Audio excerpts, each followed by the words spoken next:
은혜 받으신 하나님 말씀은 누가복음 4장 16절에서 21절까지 말씀입니다. 누가복음 4장 16절에서 21절까지 함께 봉독합니다. 예수께서 그 자라나신 곳 나사렛에 이르사 안식일에 늘 하시던 대로 회당에 들어가사 성경을 읽으시고 서심해 선지자 이사야의 글을 들이거늘 책을 펴서 이렇게 기록된 데를 찾으시니 곧 주의 성령이 내게 임하셨으니 이는 가난한 자에게 복음을 전하게 하시려고 내게 기름을 부으시고 나를 보내사 포로된 자에게 자유를 눈먼 자에게 다시 보게 함을 전파하며 눌린 자를 자유롭게 하고 주의 은혜의 해를 전파하게 하려 하심이라 하였더라. 책을 덮어 그 맡은 자에게 주시고 앉으시니 회당에 있는 자들이 다 주목하여 보더라. 이에 예수께서 그들에게 말씀하시되 이 글이 오늘 너희 귀에 응하였느니라 하시니. 아멘. 함께 읽은 말씀을 가지고요, 예수님의 발자취를 따라서라는 제목으로 함께 하나님 말씀 나눕니다. 함께 고백해 볼까요? 예수님의 발자취를 따라서, 예수님의 발자취를 따라서. 누구의 발자취를 따라가야 될까요? 예수님의 발자취를 따라가는 저와 여러분 되기를 축복합니다. 축복합니다. 그러면 그 삶의 자리가 내 인생의 삶이 아니라 예수님의 삶의 자리가 되고 그것을 통해서 주님의 은혜가 함께 하실 줄로 믿습니다. 여러분, 낯선 땅에 아무도 걸어보지 않은 눈 덮인 길을 걸어간다고 한번 생각해 보시겠어요? 그러면 설레는 마음도 있지만 때로는 막막하기도 하고 잘 가고 있는가에 대한 불안함도 있고 어디로 가야 할지에 대한 고민도 하게 되어지죠. 그런데 마침 눈앞에 사람의 발자국이 보이는 거예요. 그러면 마음에 어떤 마음이 들까요? 안도의 마음이 들고 그 길을 따라서 가면서 원하는 길을 갈 수 있게 되어지는 모습을 보게 되어집니다. 오늘 누가복음에 보면 예수님의 삶이 바로 우리의 인생의 삶에 이렇게 살아야 된다, 또 이렇게 믿음의 길을 걸어가야 된다라고 우리에게 보여주고 있는 말씀이 누가복음을 통해 나타나고 있다는 거죠. 특별히 이 누가복음에는 예수님께서 완전한 인간, 그래서 누가복음을 읽다 보면 인자라는 말이 자주 나와요.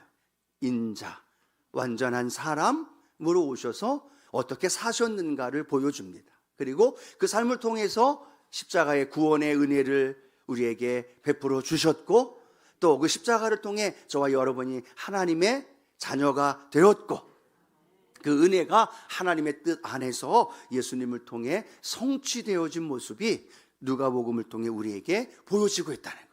그래서 누가복음은 하늘에 계신 예수님에 대한 이야기가 아니에요. 인간의 역사에 깊이 찾아오셔서 한 사람의 인간으로 살아가시는 삶의 모습이 자세히 기록되어 있다는 거죠. 누구와 같이? 저와 여러분 같이 인간의 모습. 때로는 슬퍼하고 때로는 고통스럽기도 하고 때로는 지치기도 하는 철저한 완전한 인간의 삶의 모습. 그러나 그 인간의 모습으로 오셨지만 구원의 메시아로 우리 가운데 함께 하셨고, 또 믿음의 사람들인 저와 여러분이 어떻게 살아야 할지를 우리에게 보여주고 있다는 거예요. 그래서 이 누가복음을 읽다 보면 이렇게 믿어라, 이렇게 예수님 믿어야 합니다 라고 말해주는 것이 아니라 이렇게 살아야 됩니다. 예수님처럼 그 앞길, 그 발자취를 보면서 우리와 똑같은 인간의 몸을 입고 사셨던 예수님의 삶, 나도 그렇게 살아야지. 예수님의 발자취를 따라 걸어가야지. 싫으신 건가요? 걸어가야죠? 예, 그 삶의 모습이 이 누가복음을 통해 나타나고 있다는 거예요. 그래서 사도 바울의 동역자였던 의사 누가가 오늘 누가복음을 통해서 1차적으로는 데오빌로라는 인물, 그러나 오늘 예수님을 따르는 저와 여러분들에게 어떻게 살아야 하는 삶의 모습을 잘 보여주고 있다는 거예요. 오늘 이 누가복음의 말씀을 통해서 예수님의 발자취를 날마다 저와 여러분의 삶 가운데 따라가고, 또 그 삶의 자리의 끝은 내가 아니라 예수님이 드러나는 그런 삶이 되어지기를 축복합니다. 자, 그러면 예수님의 삶의 기초, 인간으로 오셔서 그 인간의 삶을 사셨던 예수님의 삶의 기초는 무엇이었을까? 뭐였어요? 기도였던 모습을 우리에게 보여줍니다. 예수님 하루의 일상이 우리와 그렇게 많이 다르지 않았을까 생각해 봅니다. 아침 일찍 또 새벽 미명에 일어나셔서 우리처럼 새벽 기도하시고, 그렇죠? 또 하루 일상 제자들과 함께 다니면서 광야를 지나기도 하고 사람을 만나기도 하고, 그러다가 사람에게 배신도 당하고 또 억울한 누명을 쓰기도 하고, 어떨 때는 사람이 많이 몰리기도 하지만 어떨 때는 조용히 혼자 지내는 일도 있고, 우리 일상, 인간의 일상의 모습으로 예수님도 살아가셨다라는 거죠. 때로는 힘들고 어려운, 감당하기 어려운 일도 다가옵니다. 때로는 마귀의 유혹도 다가옵니다. 그런데 그 일상이 예수님도 똑같이 우리처럼 살아가지만 우리의 삶과 또 조금 차이가 있고 특징이 있다면 그 삶의 매 순간 예수님은 기도하는 분이었다는 거죠.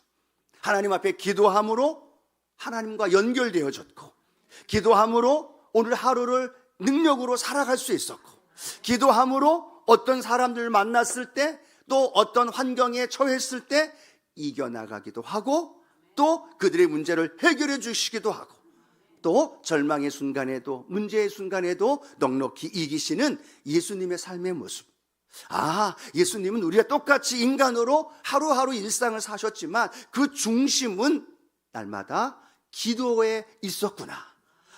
그래서 그 기도의 힘으로 귀신을 내어 쫓으시고, 그 기도의 능력으로 질병도 치료하시고, 그 기도의 능력으로 사람의 안일과 즐거움과 편안함을 추구한 것이 아니라 십자가의 길을 향하여 그렇게 걸어가셨구나. 그 중심에는 뭐가 있었다는 거예요? 기도라는 단어가 늘 예수님과 함께 하셨다는 사실. 그렇죠. 우리가 겟세마네 동산에서 예수님 십자가 달려 돌아가시기 전에 어떻게 행하십니까? 제자들과 함께 걸어가면서 제자들과 함께 기도하기를 원하셨어요.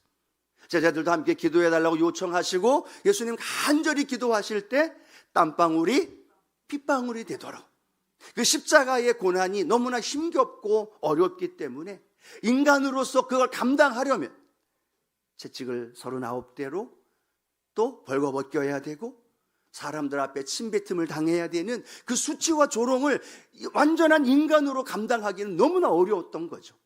그 어려운 것을 감당하기 위해서 예수님이 선택한 건 뭘까요? 매일매일 습관이 되어졌고, 그 습관으로 이겨나갈 수 있는 기도를 선택하셨고, 그 기도가 겟세마네 동산에서의 간절한 기도, 내 뜻대로 마시고 아버지의 뜻대로 하옵소서. 그 기도가 결국 예수님을 십자가의 길로 인도했고, 그 인도하심이 저와 여러분을 구원으로 하나님의 자녀로 인도해 주신 줄로 믿습니다. 즉 예수님은 모든 삶이 우리가 똑같은 인간으로 사셨지만 우리가 조금 다른 부분이 있다면 늘 기도로의 삶을 사셨던 것. 그렇다면 오늘 저와 여러분의 삶의 현장에도 이 예수님의 삶의 기초였고 중심이었고 모든 우선순위의 넘버원이었던 그 기도가 오늘 하나님 앞에 올려드릴 수 있는 저와 여러분 되어지기를 축복합니다. 예수님의 능력은 기도하신 이후에 나타나셨어요. 예수님의 순종은 기도하는 가운데 결정하셨고, 예수님의 모든 사역은 기도와 연결되어져 그 길을 걸어가셨던 것, 그것이 예수님의 삶의 모습을 통해 우리에게 보여진다라는 거죠. 근데 여러분, 그 예수님이 기도하는 모습을 누가 가장 측근에서 보았을까요? 베드로였겠죠. 제자들이었겠죠. 겟세마네 동산에서 예수님 부탁하신 것처럼 내 마음이 심히 죽게 되었으니까 얘들아 나와 함께 기도하지 않으렴? 예수님은 땀방울이 핏방울이 되도록 기도했지만 제자들은 어떻게 했어요? 잤어요. 그 이후의 결과는 로마 병정이 왔을 때 예수님은 자신을 하나님께 맡기면서 십자가의 길을 걸어갔지만, 기도하지 않고 잠만 잤던 제자들은 나 살아라 자신을 살기 위해서 예수님을 부인하고 배신하고 도망치고 있는 제자들의 모습, 그것이 기도한 예수님과 기도하지 않은 제자의 모습을 함께 연결시켜서 우리에게 보여주고 있다는 사실이에요. 여러분, 이 기도에 대해서 뼈저리게 그 아픔을 느꼈던 베드로 어떻게 했을까요? 그는 그 예수님 부활한 주님 만나고 성령 충만함을 경험한 이후에 기도하는 일에 앞장섰겠죠. 그렇죠? 기도하는 일은 포기하지 않았겠죠. 어떤 상황이 와도 어떤 어려움이 다가와도 예수님처럼 기도하면 그 기도를 통해 이길 것을 이 베드로는 뼈저리게 느꼈던 거죠. 그래서 베드로전서 4장 7절은 모든 성도들을 향해 사도 베드로가 자신의 마음을 담아서 이렇게 고백하고 있습니다. 함께 합니다. 만물의 마지막이 가까이 왔으니 그러므로 너희는 정신을 차리고 근신하여 기도하라. 왜 정신을 차리고 근신하여 기도하라 라고 강력한 언어로 선포하고 있을까요? 자기가 경험했거든요. 기도하지 않음으로 인해서 아유 주님, 다른 사람 다 주님을 부인하고 주님 떠난다 하더라도 나는 주님 안 떠나요 라고 말했던 베드로. 근데 기도하지 않았고 그 기도하지 않은 결과로 누구보다도 앞장서서 도망쳤던 베드로의 마음, 기도하지 않음으로 인해 당했던 자신의 죄책감과 실수를 너무나 잘 알고 있기 때문에 오늘날 살아가는 믿음의 성도들에게 이렇게 말씀하고 있는 겁니다. 사랑하는 성도들, 정신 차리시고 근신하여 기도하십시오. 문제 앞에서, 신앙의 삶의 현장 앞에서, 마귀의 유혹 앞에서 그것을 이길 수 있는 힘은 기도하는 겁니다. 말세를 살아가면서 주신 사명으로 믿음의 길을 걸어가는 방법은 정신을 차리고 기도하는 일입니다. 사도 베드로의 이 아픔, 자신의 경험담을 소개하면서 저와 여러분을 향하여 고백하는 정신을 차리고 근신하여 기도하라. 오늘 저에게 하는 말이고 오늘 여러분에게 하시는 말씀이고 우리 모두에게 들려주시는 그 기도의 외침인 줄로 믿습니다. 기도할 때 주님이 능력이 나타났던 것처럼 우리도 기도할 때 삶의 문제를 이길 수 있게 되어지고, 우리가 기도할 때 순종하며 그 길을 걸어갔던 예수님처럼 우리도 순종할 수 있고, 기도할 때 오늘 드려진 예배에도 크신 은혜가 우리 안에 넘쳐나게 될 줄로 믿습니다. 그러면서 이런 생각을 좀 해봤습니다. 자동차 우리가 운전하면서 내비게이션 우리가 자주 사용하잖아요. 여러분, 내비게이션은 우리의 길을 대신 가주진 않아요. 그런데 내비게이션이 하는 일은 뭘까요? 우리가 방향을 잃지 않도록, 우리가 원하는 목적지로 갈 수 있도록 우리의 길을 계속해서 우리에게 이야기합니다. 때로는 뭐해요? 협박도 하지요. 잘 보시고 다른 길로 빠지지 말라고 이야기도 합니다. 근데 여러분, 우리의 삶의 기도도 마찬가지라는 거예요. 우리가 기도할 때 바로바로 응답도 되어지지만 어떨 때는 응답되어지지 않는 때도 있고, 기도해도 전혀 내 삶이 변화되어지지 않는 캄캄한 절망도 다가올 때도 있다는 거예요. 기도하고 무릎 꿇어도 내 앞에 어려움은 계속 다가올 때도 있다는 겁니다. 그러나 중요한 건 기도하면 우리의 방향이 틀어지지 않는다는 거예요. 기도하면 우리가 잘못된 길로 가지 않는다는 거예요. 기도하면 우리가 걸어가야 할 삶의 방향, 주님의 십자가의 길을 걸어 가셨듯이 우리가 순종의 길을 걸어갈 수 있고, 주님이 하나님의 뜻을 성취하셨듯이 내 뜻이 아니라 주님의 뜻이 우리의 삶의 현장 안에 이루어지게 됩니다. 무엇을 통해 그게 가능할까요? 기도를 통해 가능합니다. 그 기도를 통해 내가 주님과 하나가 되어지고, 그 기도를 통해서 내 삶에 내 뜻이 아닌 하나님의 뜻이 내 안에 이루어질 때 주님이 고백하셨던 것처럼 내 뜻대로 마시고 아버지의 뜻대로 하옵소서, 그 기도의 고백이 우리 안에 일어나기를 축복합니다. 하나님은 하나님의 자녀가 된 저와 여러분에게요, 아들 예수를 십자가에 내어 죽기까지 하시며 모든 걸 내어 주셨잖아요. 그러면 지금 내가 기도하고 있는 것, 내가 원하는 것 응답해 주지 않을 뿐이 아니라는 거죠. 그러면서도 성경은 계속 우리를 향하여 뭐라고 말하느냐? 구하라, 찾으라, 두드리라, 내게 부르짖으라. 하나님의 자녀된 우리에게 아들 예수를 주시면서까지 모든 걸 주셨는데 알아서 주시면 되는데, 근데 성경은 뭐라고 얘기해요? 구하래요, 두드리래요, 부르짖으래요. 왜 그럴까요? 기도하는 자에게만 주시는 은혜가 있거든요. 부르짖는 자에게 주시는 응답이 있거든요. 간절히 하나님을 찾고 하나님 앞에 매달리는 자에게만 주시는 축복이, 응답이 있기 때문에 하나님은 그 특별한 은혜를 주기 위해서 우리를 향하여 뭐라고 말씀하시느냐? 기도하자, 무릎 꿇자, 정신 차리고 기도하자. 주님의 삶의 기도의 모습을 우리에게 보여주면서 우리도 그 주님 앞에 기도의 삶을 살아갈 때 그 기도가 능력이 되고 그 기도를 통해 하나님 역사하심을 맛볼 수 있는 저와 여러분 되어질 줄로 믿습니다. 초신자 때의 기도의 모습이 지금 재직이 되고 권사가 되고 장로가 되고 목사가 됐는데도 여전히 그 기도의 깊이, 여전히 그 기도의 양이 그 한계 속에 머물고 있지 않나요? 기도해야 되는데 라고 생각하면서 그 마음의 부담은 있는데 기도의 자리에 머물지 않고 기도의 무릎을 꿇지 않고 여전히 느끼기만 하고 생각만 하고 있는 것 아닐까요? 올해 2026년 오면서 114 운동 하루에 1시간 기도하자 결단했는데 결단하는 거로 끝나고 아직 그 기도의 시간을 하나님 앞에 올려드리지 못하고 있다면 오늘 다시 한번 우리가 하나님 앞에 주님, 내 삶의 중심이 기도가 되게 하시고 그 기도의 양이 넓어지게 하시고 그 기도의 깊이가 깊어지게 하여 주시고 그 기도를 통해 더 깊은 주님과의 만남이 이루어지게 하옵소서. 여러분, 예배 드리는 거 너무너무 중요해요. 그런데 이 예배가 기도의 준비와 기도에 함께 연결되어지는 예배를 드리면 이 예배가 더 큰 은혜로 우리 안에 일어나게 되고 그 놀라운 축복이 저와 여러분 안에 함께 하실 줄로 믿습니다. 기도하지 않아도요, 교회 나올 수 있어요. 기도하지 않아도 성가대 찬양할 수 있고 봉사할 수 있어요. 기도하지 않아도요, 아주 멋지게 악기 연주하고 노래할 수 있어요. 기도하지 않아도 이 자리에서 신앙생활을 하는 것처럼 보일 수 있어요. 근데 여러분, 기도하지 않으면 예수님의 발자취를 따라갈 수가 없어요. 기도하지 않으면 예수님 닮은 삶을 살아갈 수 없다는 거죠. 하나님, 오늘 내가 완전한 인간으로 오셨지만 그 한계를 뛰어넘으면서 그 하나님의 능력을 이루셨던 예수님의 기도의 삶이 하나님, 나의 삶이 되게 하여 주옵소서.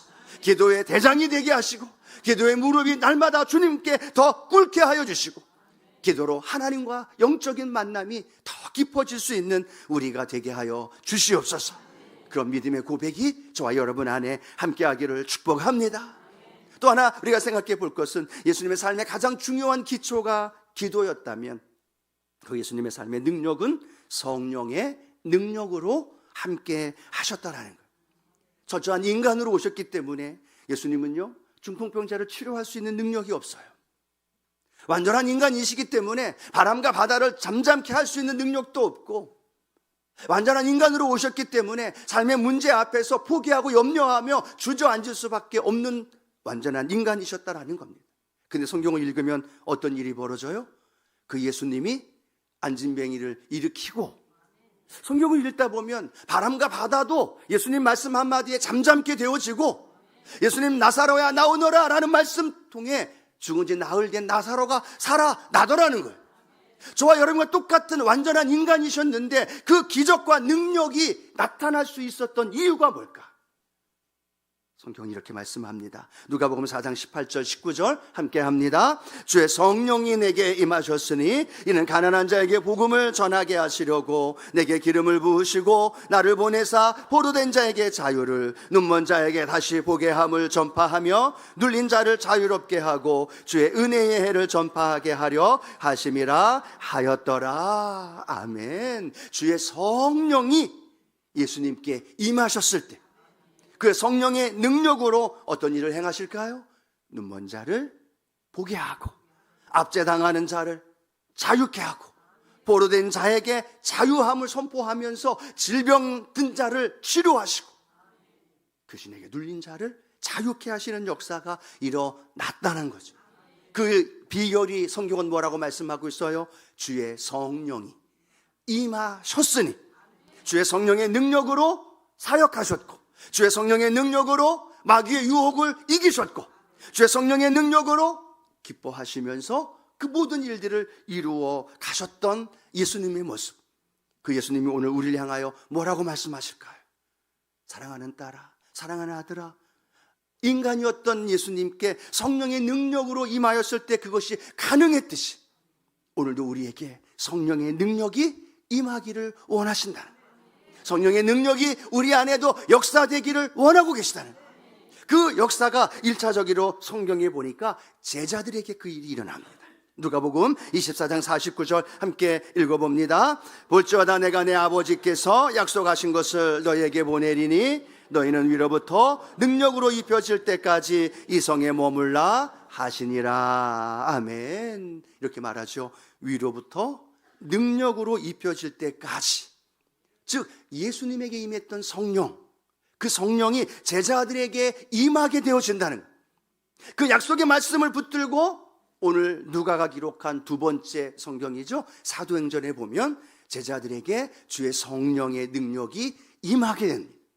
오순절날 성령의 역사가 일어나니까, 그렇죠? 기도하지 못해서 예수님 부인하고 배신하고 도망쳤던 베드로가 어떤 행동을 합니까? 새 방언을 말하면서 안진뱅이를 향하여 예수의 이름으로 일어나 걸으라.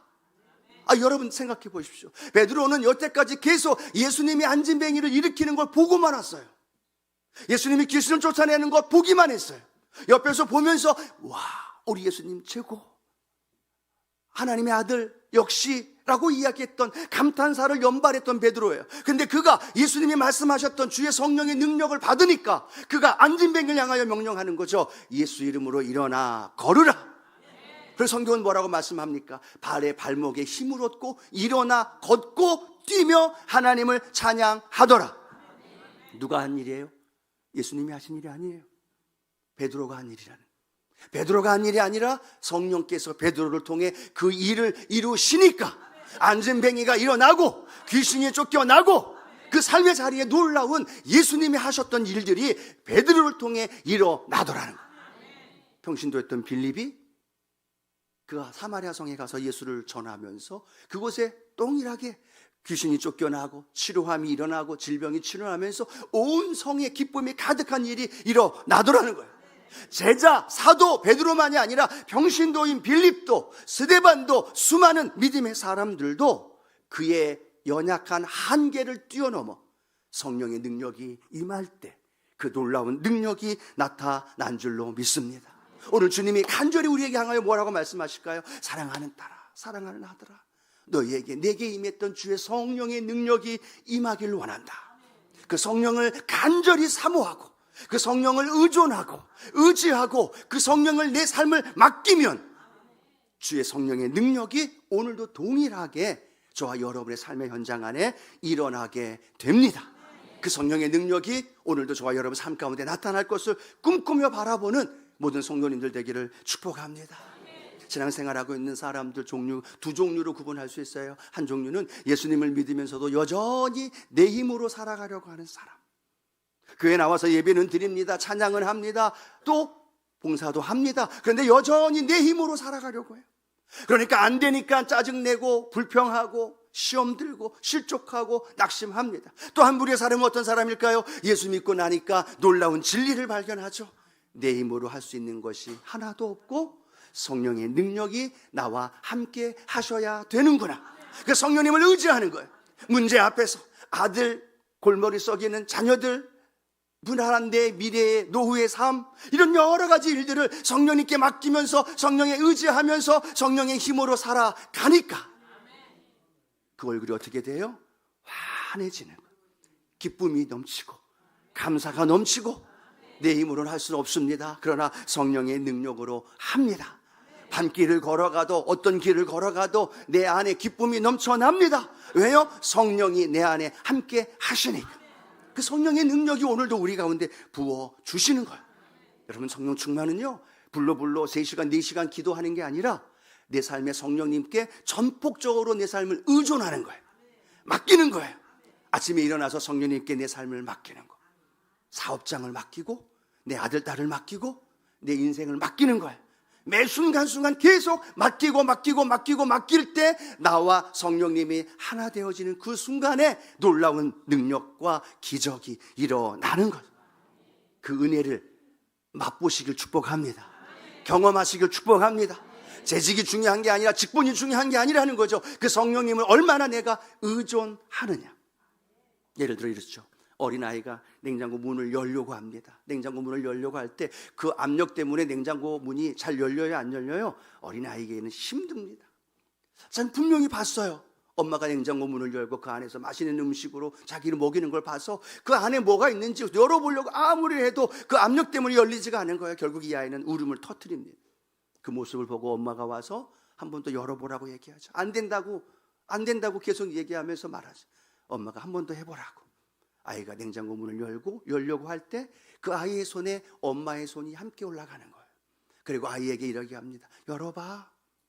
그때 아이가 냉장고 문을 열 때 아이의 힘이 아니라 엄마의 손의 힘의 능력으로 그 냉장고 문을 열려지게 되어지고 그 안에서 그 아이의 필요한 것들을 공급받게 되어지는 거예요. 우리는 우리의 힘으로 내 손으로 냉장고의 문을 열려고 안 돼서 발버둥 치고 안 돼서 원망하며 힘들어할 때가 너무나 많다라는. 성령님은 우리 안에 오셔서 이렇게 얘기합니다. 성령님 도와주세요. 내 손 잡아주세요. 나와 함께 해주세요. 내 사업, 내 아들, 내 건강, 성령님 내 손 잡아주셔서 이를 이루어 주옵소서. 구하면 예수님께 임했던 성령님이, 제자 베드로에게 임했던 성령님이 오늘 저와 여러분 삶을 이루어 주시는 거예요. 문을 열어주시고 막힌 것들을 환하게 풀어주시고 성령의 능력으로 우리의 삶에 결단하고 때로는 우리의 마음을 절제하고 때로는 인내하면서 그 놀라운 일들을 우리 안에 오늘도 일어납니다. 성령님 우리 안에 계시고 그 성령님을 의지하십시오. 우리 순복음의 성도님들은 누구보다도 성령님과 더 친밀한 교제 안에서 그 안에 베푸신 놀라운 축복을 날마다 누리며 살아가기를 소원합니다. 우리의 힘으로 살지 맙시다. 성령의 능력으로, 성령의 권능으로 살아가십시다. 그 제자들의 삶, 예수님의 삶이 오늘 저와 여러분에게 샘플로 보여주는 거예요. 그렇게 살면 돼?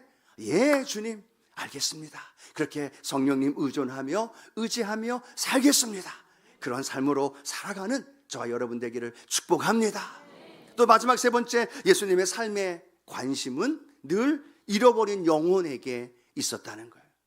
주님, 하나님께 기도하면서 성령의 능력을 힘입어 살아가면서 예수님의 관심은 늘 잃어버린 영혼들에게 있었던 걸 우리에게 보여줍니다. 누가복음 15장에 보면 세 가지 비유가 나오죠. 하나는 잃어버린 양의 비유, 잃은 양의 비유, 또 하나는 잃은 드라크마의 이야기, 또 하나는 두 아들 중에 한 아들이 잃어버려 자신의 모든 소유를 가지고 허랑방탕하며 나아가는 탕자의 이야기.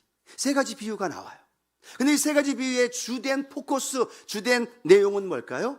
잃어버린 것에 관심을 갖고 있다는 겁니다. 99마리의 양이 있지만 목자는 99마리의 양을 그곳에 두고 무엇을 찾아가냐요? 잃어버린 한 마리 양. 그 양을 찾아 들로, 산으로, 광야로, 골짜기로 찾아 헤매며 그 양을 찾아다니는 거죠. 관심이 누구에게 있는 거예요? 잃은 양에게. 10드라크마 중에 한 드라크마를 잃어버린 여인입니다. 그 한 드라크마를 찾으려고 온 집안을 다 뒤지면서 그 한 드라크마에 관심을 갖고 있는 그 여인의 모습, 아들이 멀리 떠난 그 아들 돌아올 것을 바라보면서 잃어버린 아들에 대한 목마름 때문에 아침부터 저녁까지 아들을 기다리고 있는 아버지의 모습. 예수님은 계속 무엇을 가리키고 있는 거예요? 우리에게 예수님의 관심은 잃은 양, 잃어버린 영혼에 관심이 있다라는 것을 우리에게 말씀해 주고 있습니다.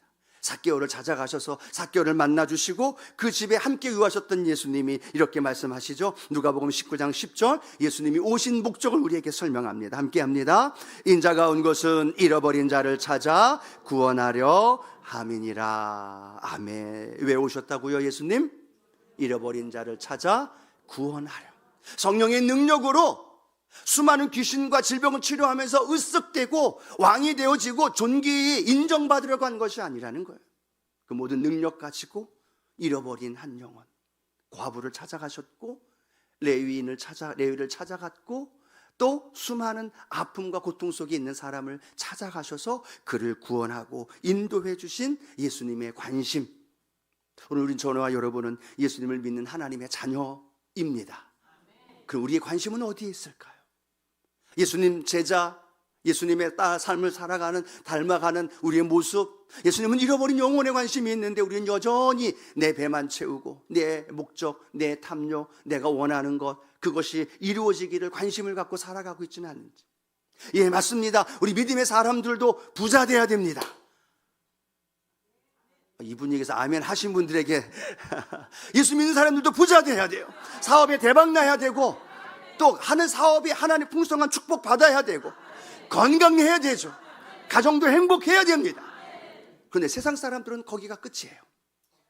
근데 우리는 거기에서 머물면 안 되죠. 왜 부자 돼야 돼요? 왜 행복해야 돼요? 왜 건강해야 돼요?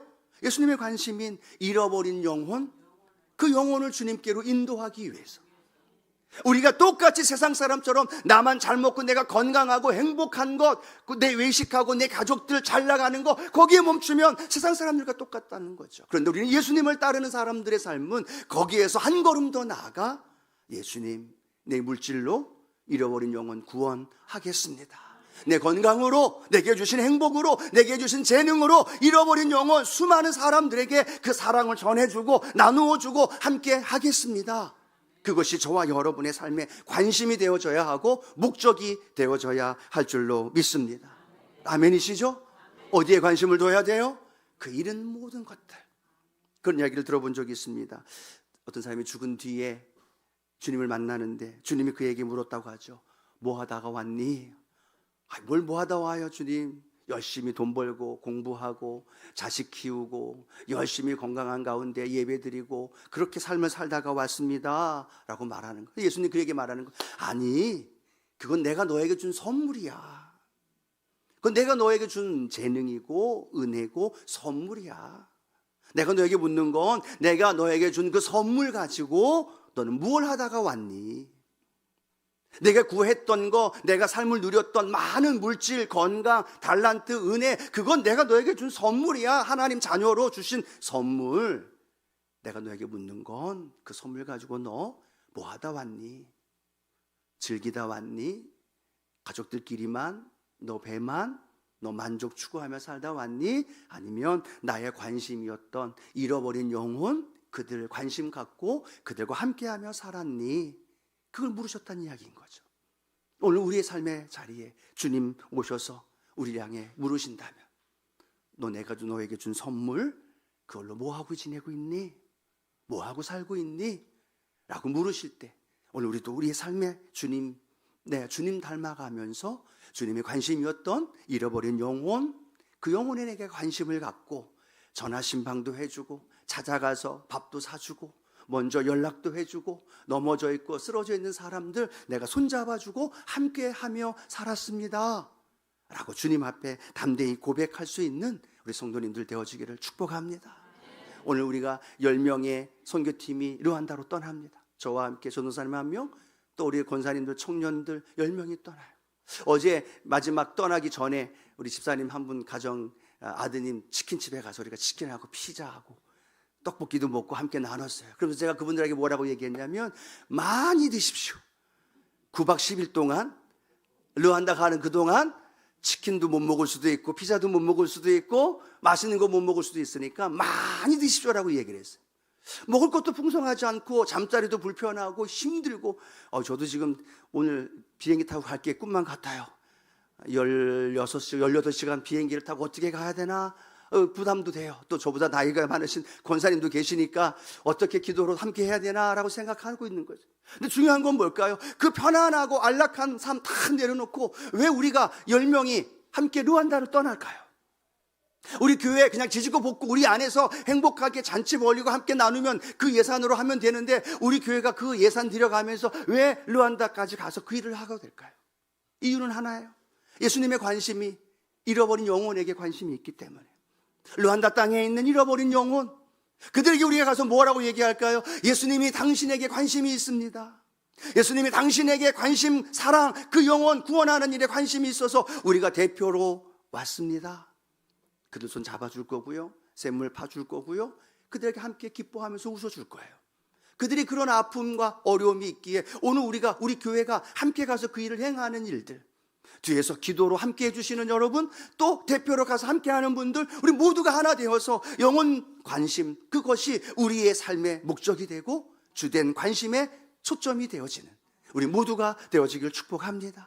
함께 기도해 주시고 함께 9박 10일 동안 다음 주 수요일에 올 때까지 우리가 한 마음으로 열심을 다해 기도할 때 또 10명의 단기팀들은 그곳에서 내가 행하는 모든 것들이 예수님의 모습을 보여주면서 그런 아름다운 은혜의 역사가 이번 선교를 통해서 주님의 다 관심이 우리 가운데 일어나게 될 줄로 믿습니다.